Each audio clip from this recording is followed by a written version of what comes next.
Hoy vamos a hablar en el nombre del Señor, a través de las Escrituras, de arquitectura, de ingeniería, de construcción. Vamos a tener una mañana didáctica en la cual vamos a hablar de los fundamentos. ¿Cómo se hace una casa? Tú que has trabajado en construcción, ¿sabes qué es lo primero que se le pone a una casa? Los cimientos. Ahí está, no hace falta seguir preguntando porque sabemos que lo primero que para hacer una casa lo que se colocan son los cimientos. Mircha, ¿estamos de acuerdo? Y una vez está puesto la última piedra, ¿se puede colocar sobre eso? No se puede construir sobre una piedra angular. Por lo tanto, cualquier cosa que se coloque, pues se caerá. Esas son nociones básicas de construcción. Y a partir de aquí ya podemos construir nuestras casas, ¿eh?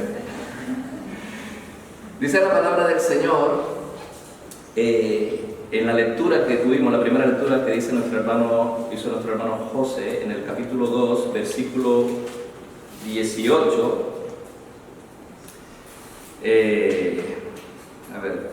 Capítulo 2.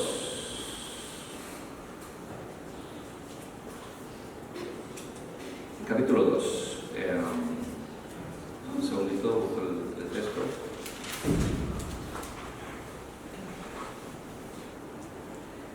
Vamos a leer desde el versículo 11. Dice, por tanto, Efesios capítulo 2. Efesios capítulo 2, a partir del versículo 11, dice, por tanto, acordaos de que en otro tiempo vosotros, los gentiles en cuanto a la carne, eran llamados incircuncisos por la llamada circuncisión, hecha con la mano en la carne. En aquel tiempo estabais sin Cristo, alejados de la ciudadanía de Israel y ajenos a los pactos de la promesa, sin esperanza y sin Dios en el mundo. Pero ahora, en Cristo Jesús, vosotros que en otros tiempos estabais lejos, habéis sido hechos cercanos por la sangre de Cristo, porque Él es nuestra paz, que de ambos pueblos hizo uno, derribando la pared intermedia de separación. Quiero hacer una cosa aquí. Cuando los pueblos, los judíos que venían de la diáspora, venían de otros lados a alabar al templo, el templo tenía una división, donde estaban los judíos y donde estaban algunos de los libertos y aquellos que venían de afuera. Unos adoraban dentro y otros adoraban fuera. ¿Sí? Y había una diferenciación. De hecho, podremos ver algo de esto en Hechos de los Apóstoles, cuando aún en la iglesia ya se notaba cierta división. Y aquí el apóstol Pablo está siendo claro, está diciendo, no, el Señor derribó esa pared que había de división de esos dos pueblos, entre extranjeros y judíos.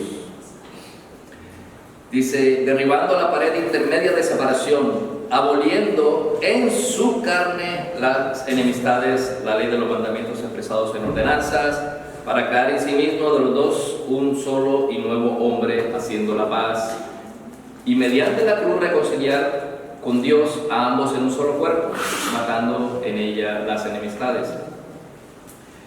Y vino y anunció las buenas nuevas de paz a vosotros que estabais lejos y a los que estaban cerca, porque por medio de él los unos y los otros tenemos entrada por un mismo Espíritu al Padre.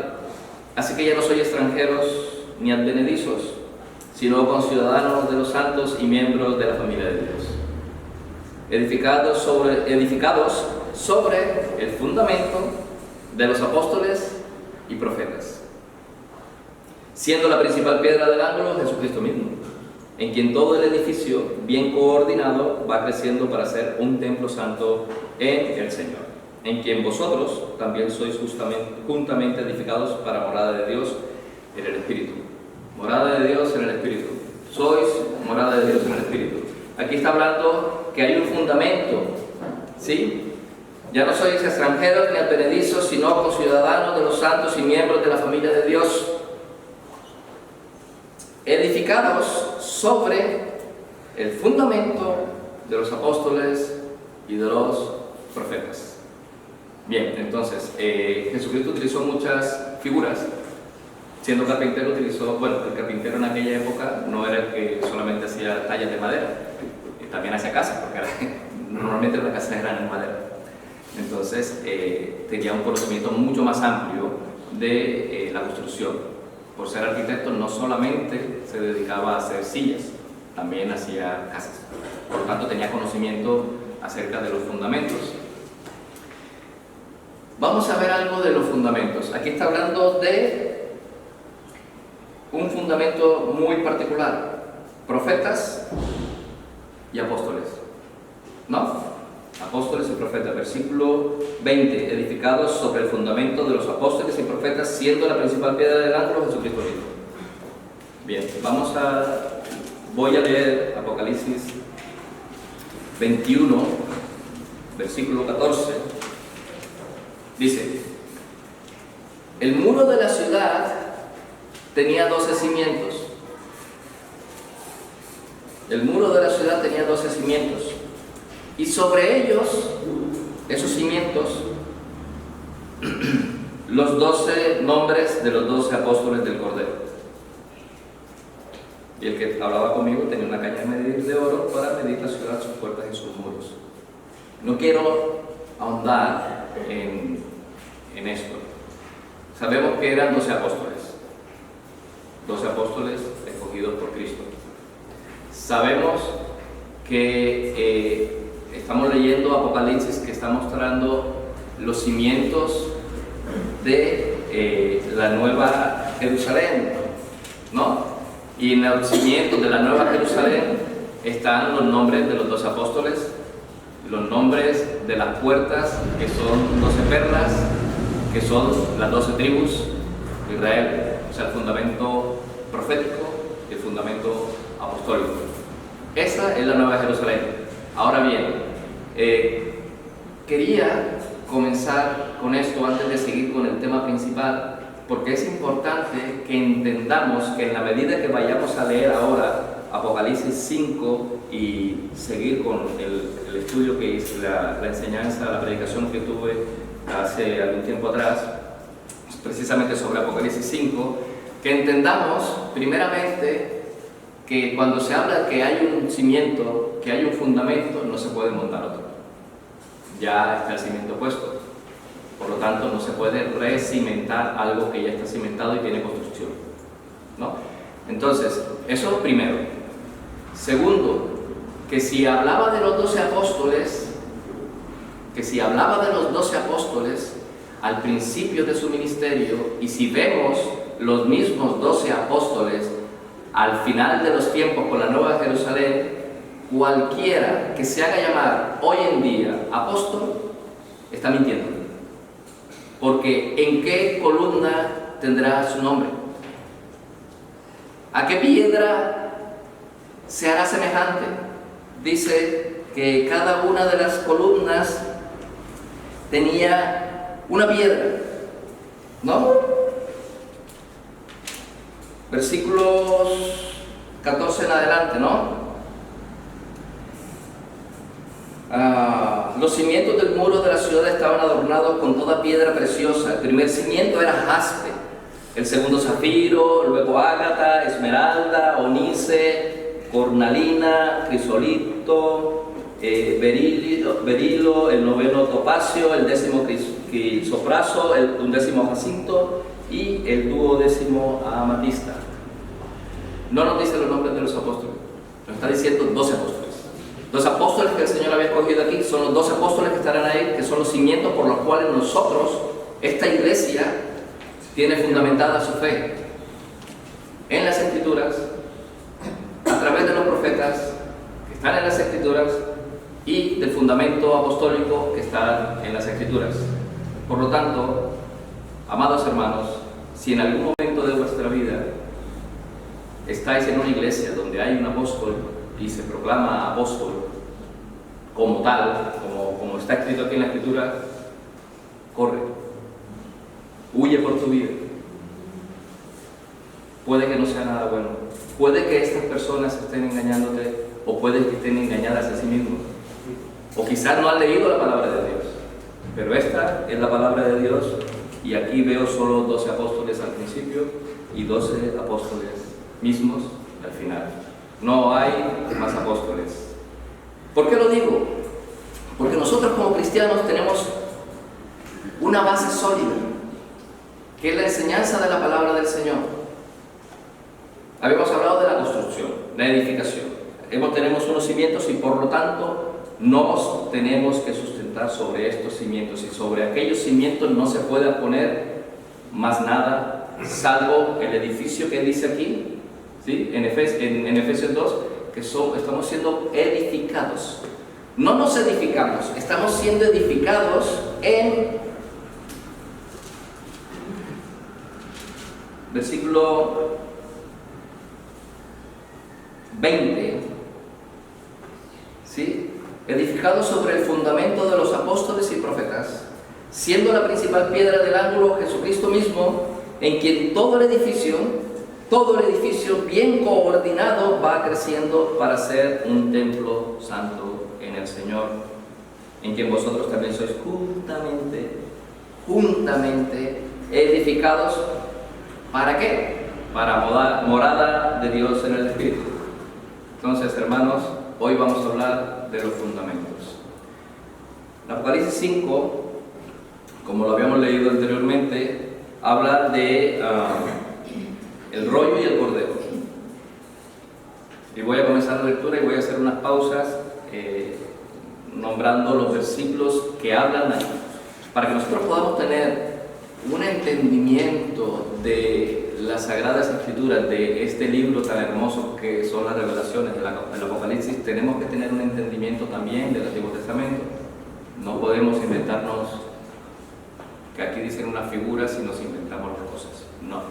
Vamos a ver por qué al entender el Antiguo Testamento, y cuando el Antiguo Testamento se va desarrollando a lo largo de esta lectura, veréis la importancia de tener todo el consejo de Dios. El consejo de Dios desde el Génesis hasta el Apocalipsis, desde el principio hasta el fin. El consejo de Dios que nos ha sido manifestado a través de su santa palabra.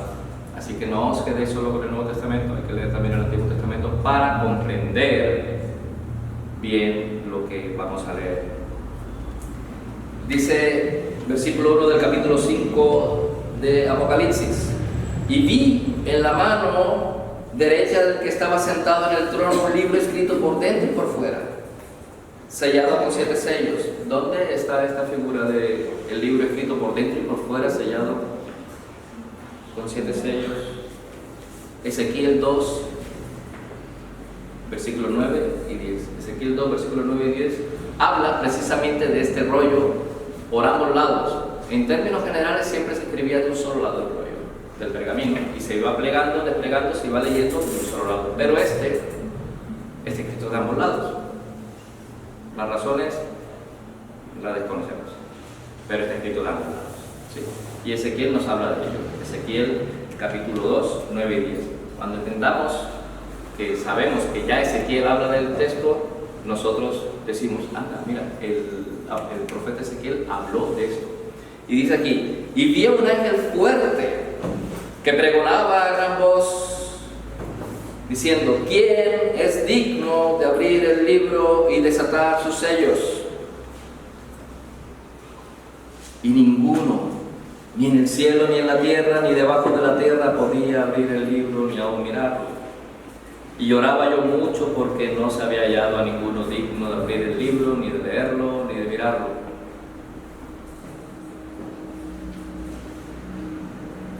Y uno de los ancianos me dijo: no llores, he aquí que el león de la tribu de Judá, el león de la tribu de Judá. ¿Quién es el león de la tribu de Judá? Si vamos a Génesis, capítulo 49, 9 y 10, cuando se hablaba del león de la tribu de Judá, estaba hablando de la tribu de Judá. Iba a ser el rey, aunque el rey aquí se está refiriendo al linaje de David, ¿sí? Dice, el león de la tribu de Judá. Entonces, si nosotros hemos leído Génesis y vemos el 49, vemos que de Judá sería el rey. Sí, de Judá saldría el rey. Aquí específicamente está diciendo algo más cercano. De la tribu de Judá, la raíz de David. ¿Dónde está la raíz de David? Isaías 11:1. ¿Veis que estamos hablando de los fundamentos por los cuales este apóstol Juan, nuestro hermano Juan, empieza a decir algo que ya tiene un fundamento, que no se lo está inventando, es que ya está y ya lo tenemos, por lo tanto no se lo está inventando. Está diciendo, la raíz de David ha vencido para abrir el libro y desatar sus 7 sellos. Vaya. Y miré, claro, el león de la tribu de Judá. Quizás nosotros desconozcamos eso, ¿sí? Posible, lo desconozcamos, pero Juan no desconocía esto. Juan sabía que cuando hablaba de el león de la tribu de Judá, se estaba refiriendo al pueblo de Judá. Se estaba refiriendo luego la raíz de David, estaba refiriéndose a la simiente de David y se estaba refiriendo a Jesús, que es la raíz, la simiente de David. ¿Por qué? ¿Por qué Juan sabía esto? Porque tenía un fundamento, no se lo estaba inventando, estaba en la escritura. Y entonces dice así: ha vencido. Y uno de los ancianos me dijo, no llores, he aquí que el león de la tribu de Judá, la raíz de David, ha vencido para abrir el libro y desatar sus sellos. Y miré y vi en medio del trono y de los 4 seres vivientes y en medio de los ancianos estaba en pie un cordero, no un león, un cordero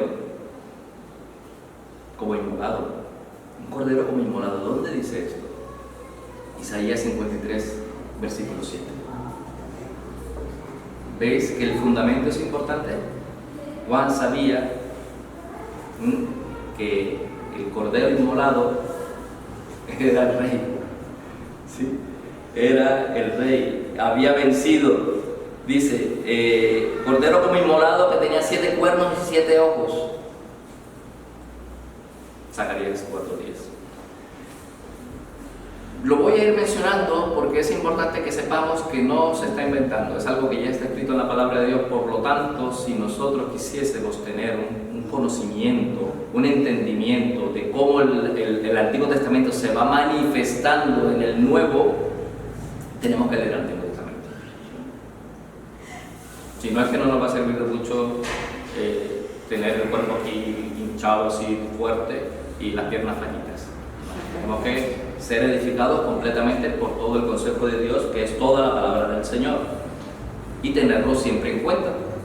Dice aquí, y 7 ojos, los cuales son los 7 espíritus de Dios enviados por toda la tierra, versículo 6, ¿no? Y vino y tomó el libro de la mano derecha del que estaba sentado en el trono. ¿Quién tomó el libro de la mano derecha del que estaba sentado en el trono? El Cordero.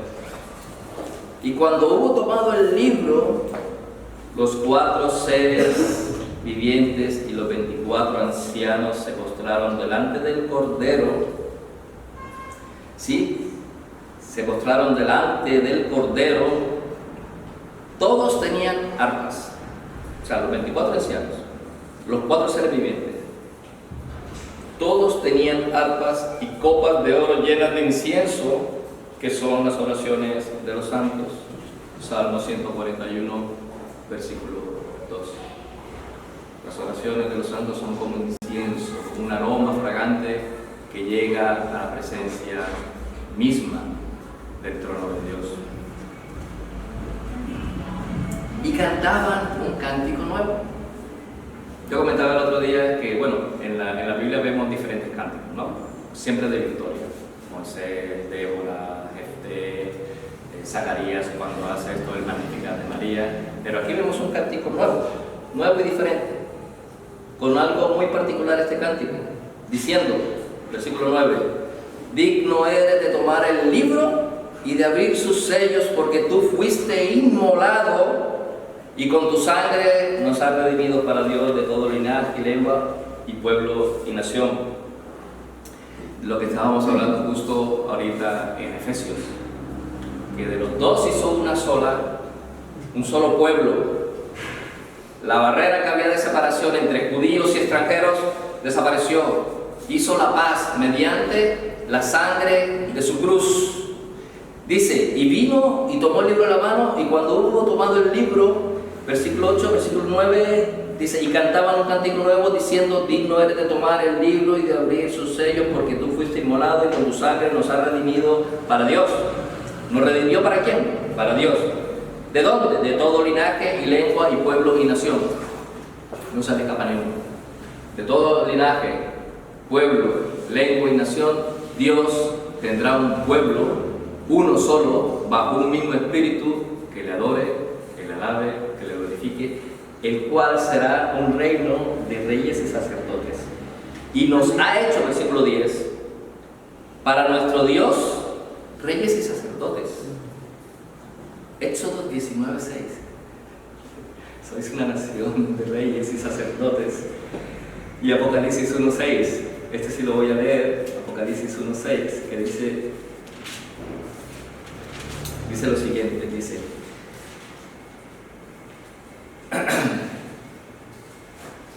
y nos hizo reyes y sacerdotes para Dios su Padre. A él sea la gloria y el imperio por los siglos de los siglos. Amén.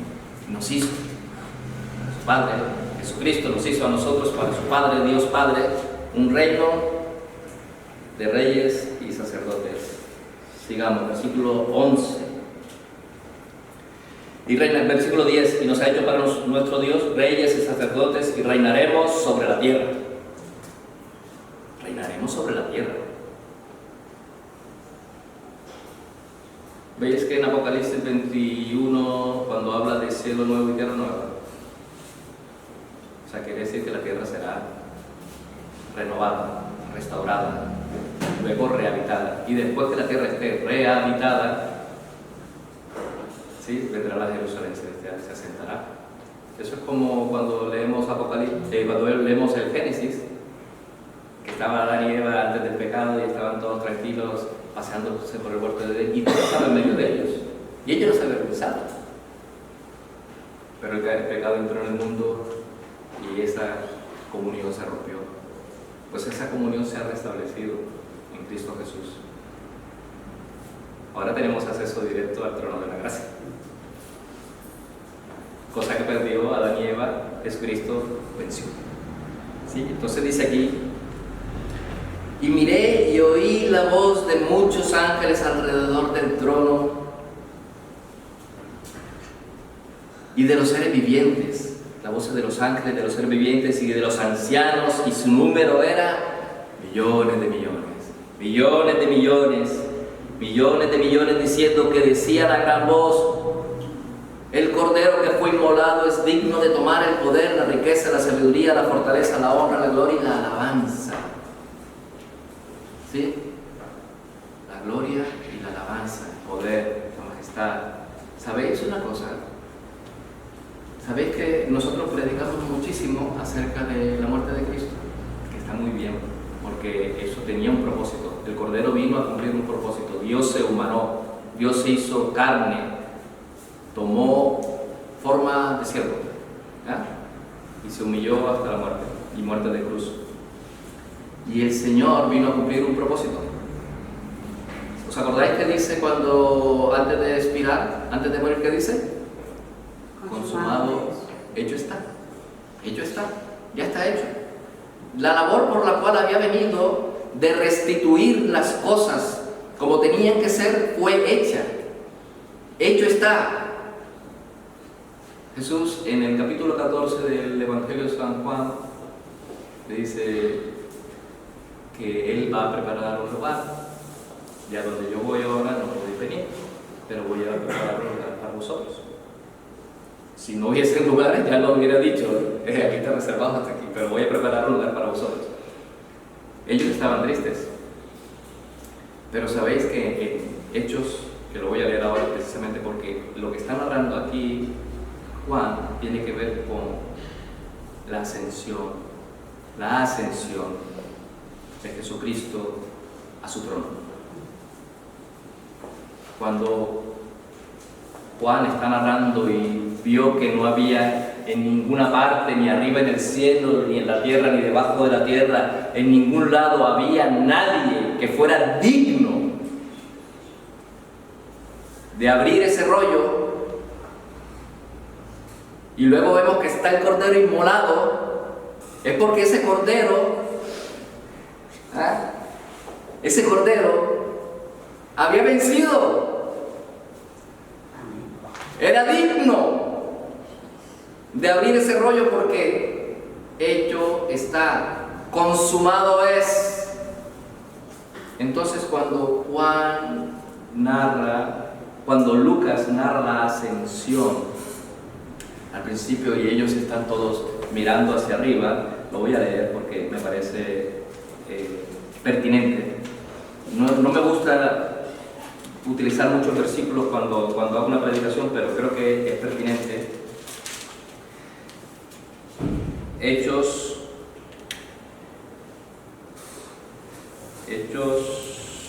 1, versículo 6 en adelante, dice: entonces los que se habían reunido le preguntaron diciendo: Señor, ¿restaurarás el reino de Israel en este tiempo?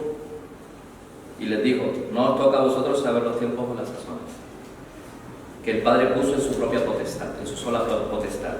Pero recibiréis poder cuando haya venido sobre vosotros el Espíritu Santo, y me seréis testigos en Jerusalén y en toda Judea, en Samaria y hasta lo último de la tierra. Y habiendo dicho estas cosas, viendo los sellos, fue alzado y le recibió una nube que lo ocultó de sus ojos.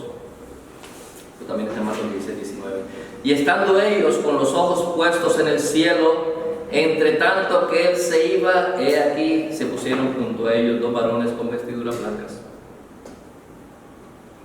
los cuales también les dijeron: varones galileos, ¿por qué estáis mirando al cielo? Este mismo Jesús que ha sido tomado de vosotros al cielo, así vendrá como le habéis visto ir al cielo.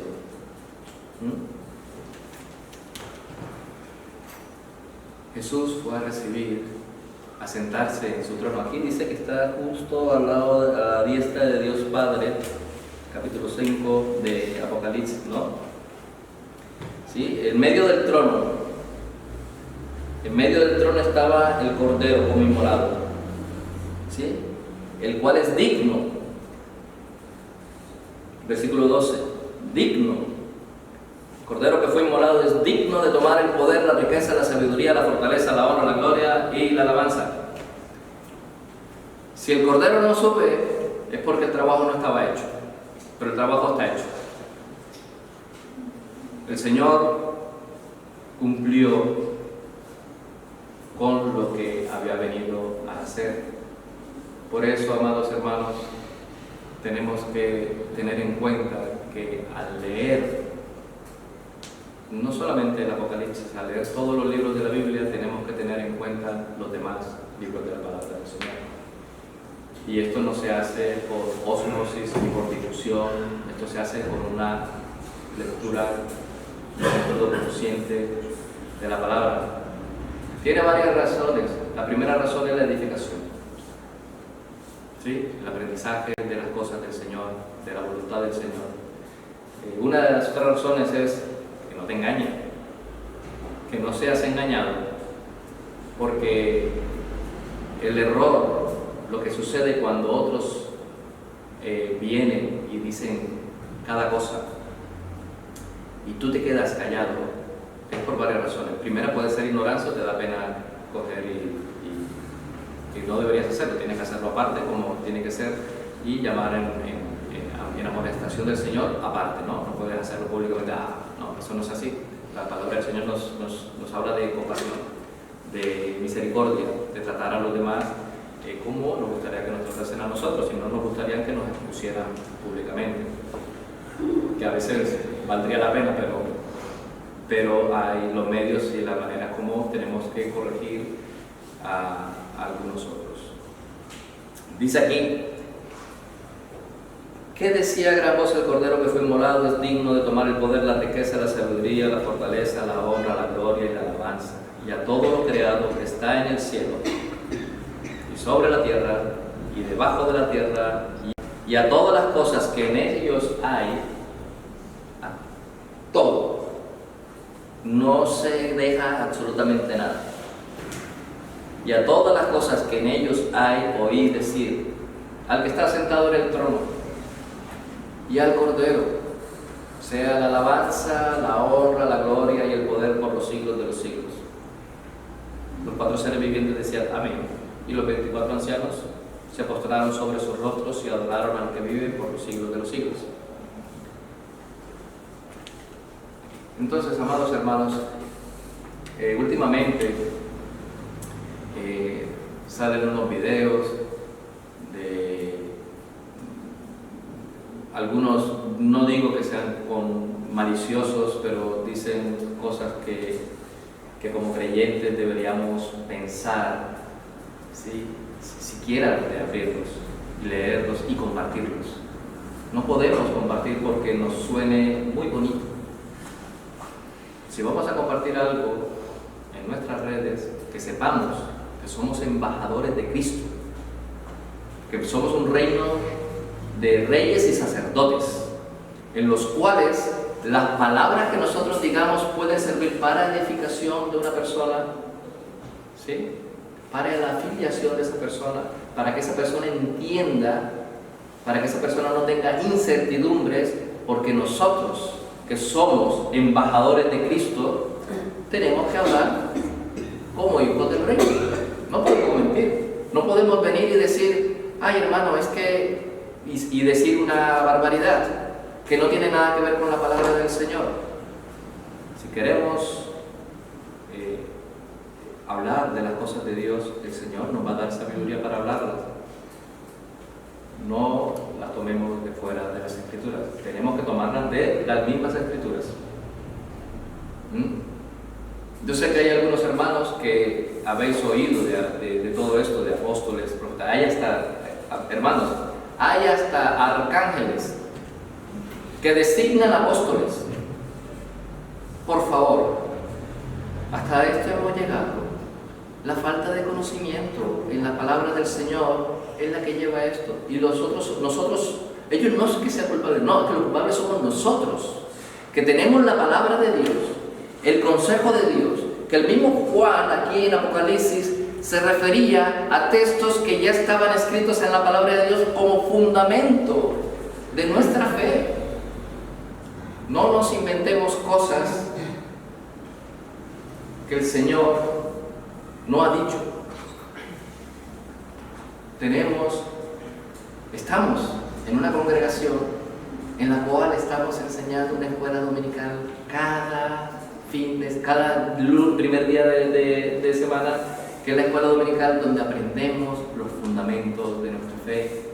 Cuando alguien nos pregunte algo, tendremos respuesta para dar a las inquietudes de las personas.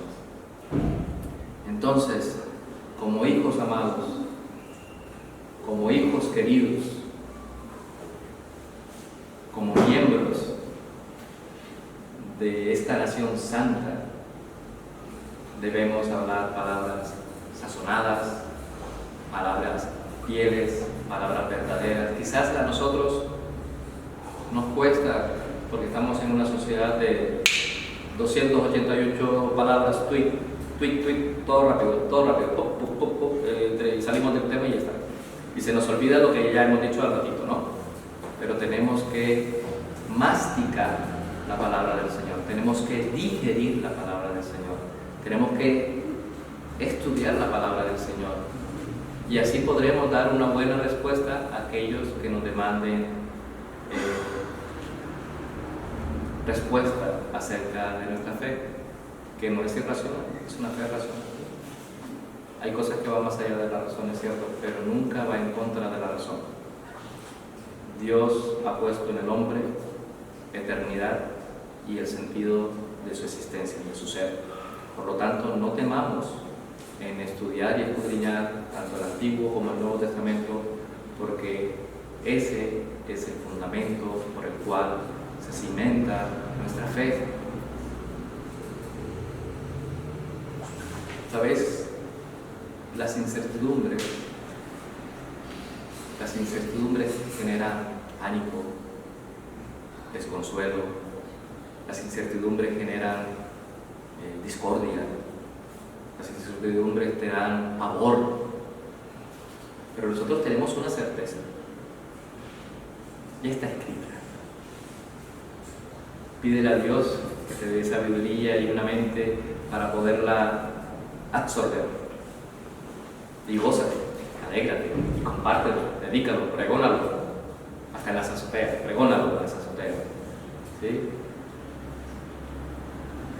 Porque no me avergüenzo del Evangelio, porque es el poder de Dios para salvación. No aprendamos lo que no ha enseñado el Señor con relación a su palabra, porque somos un real sacerdocio, somos una nación santa, que fue adquirida para anunciar las virtudes de aquel que nos llamó de las tinieblas a su luz admirable. Por lo tanto, anunciemos lo que ya está escrito. Seamos un faro, como decía nuestro hermano José, seamos un faro en medio de estas tinieblas de la verdad. Seamos luz. Seamos... Martín Lutero decía una cosa, y era que nosotros somos Cristo para los demás. No creo que lo haya dicho literal, pero nosotros en cierto sentido somos imitadores de Cristo, somos Cristo para los demás. Tenemos que manifestar misericordia, amor, tenemos que decir la verdad, sobre todo la verdad de las Escrituras. Y es cierto, si eso, en cierto sentido somos como Cristo para los demás. Porque si no tienes consuelo, ¿qué más que el Hijo de Dios que le diga, mira, Cristo murió por mí y por ti? Es importante que tengamos el consejo de Dios, así como Juan al narrar este hecho histórico en el Apocalipsis lo tuvo. Tengámoslo nosotros también, no nos avergoncemos del Evangelio, no nos inventemos cosas nuevas, no oigamos cualquier espíritu por ahí que ande diciendo según qué barbaridad. ¿Sí? Arcángel, madre mía, ¿a dónde habremos llegado por la falta del conocimiento de la palabra del Señor? Pero glorias sean dadas a Dios, que nos ha colocado en una congregación donde nos autoexigimos a escudriñar las Escrituras, porque parece que de ellas, podría decir parece, pero es que realmente ellas está la vida eterna.